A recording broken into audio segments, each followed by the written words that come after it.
परीक्षित कहाँ रहे? फिर से याज्ञवल्क्य से लाहयानी भुज्यु ने पूछा। वह बोला, हे याज्ञवल्क्य, हम व्रताचरण करते हुए मद्र देश में विचर रहे थे कि कपि गोत्र उत्पन्न पतंचल के घर पहुंचे। उनकी पुत्री गंधर्व से गृहीत थी, अर्थात उस पर गंधर्व का आवेश था। हमने उससे पूछा, तू कौन है? वह बोला, आंगिरस सुधनवा हूं। जब उससे लोकों के अंत के विषय में पूछा तो हमने उससे यूं कहा, परीक्षित कहाँ रहे?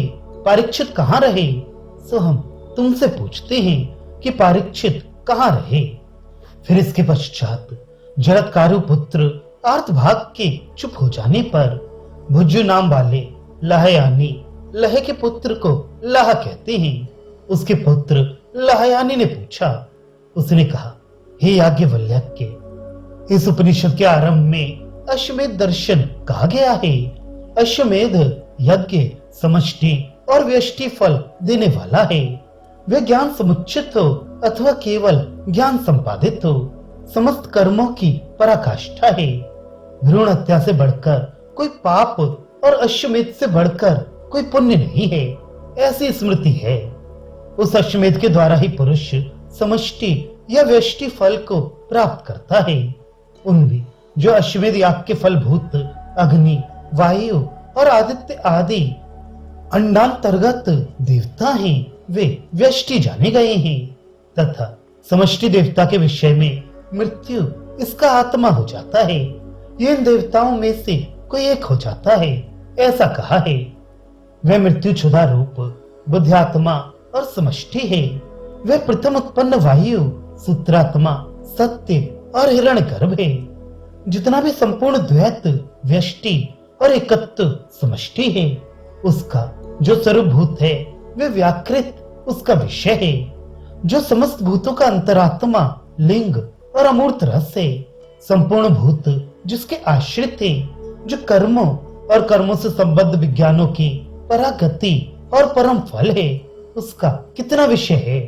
सब ओर से मंडलाकार फैली हुई कितनी व्याप्ति है, यह बतलानी चाहिए। उसे बतला दिए जाने पर बंध का विषय भूत सारा संसार बता दिया जाएगा। उस समष्टि वैश्य रूप दर्शन का अलौकिकत्व प्रदर्शित करने के लिए भुज्यु अपने साथ बीती हुई आख्यायिका कहता है और समझता है कि इससे मैं अपने प्रतिवादी की बुद्धि में व्यामोह पैदा कर दूंगा। हम मद्रों में, मद्र नाम के जो देश हैं, उनमें चरक अध्ययन के लिए व्रताचरण करने से चरक अथवा अर्धवायु होकर विचर रहे थे। वे हम विचरते विचरते काप्य अर्थात कपि गोत्र उत्पन्न पतंचल नाम वाले पुरुष के यहाँ पहुंचे। उसकी पुत्री गंधर्व गृहीता थी।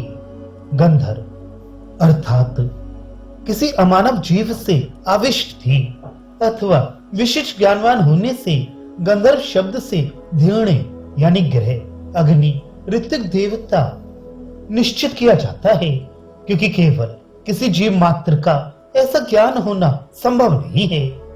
हम सब ने उसे चारों ओर से घेर कर पूछा, तुम कौन हो? तुम्हारा क्या नाम है और क्या स्वरूप है?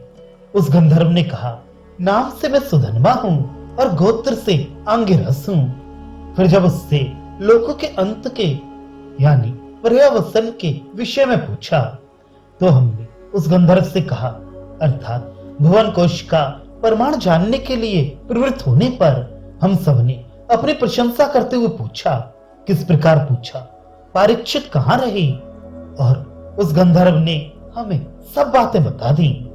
अतः मैंने दिव्य जीवों से ज्ञान प्राप्त किया है, वह तुमको प्राप्त नहीं है, इसलिए अब तुम हरा दिए गए, ऐसा इसका अभिप्राय है।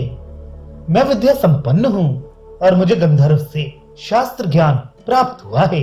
वही मैं तुमसे पूछता हूँ कि हे याज्ञवल्क्य, क्या तुम जानते हो कि परीक्षित कहाँ रहे? हे याज्ञवल्क्य, बताओ, मैं पूछता हूँ कि परीक्षित कहाँ रहे?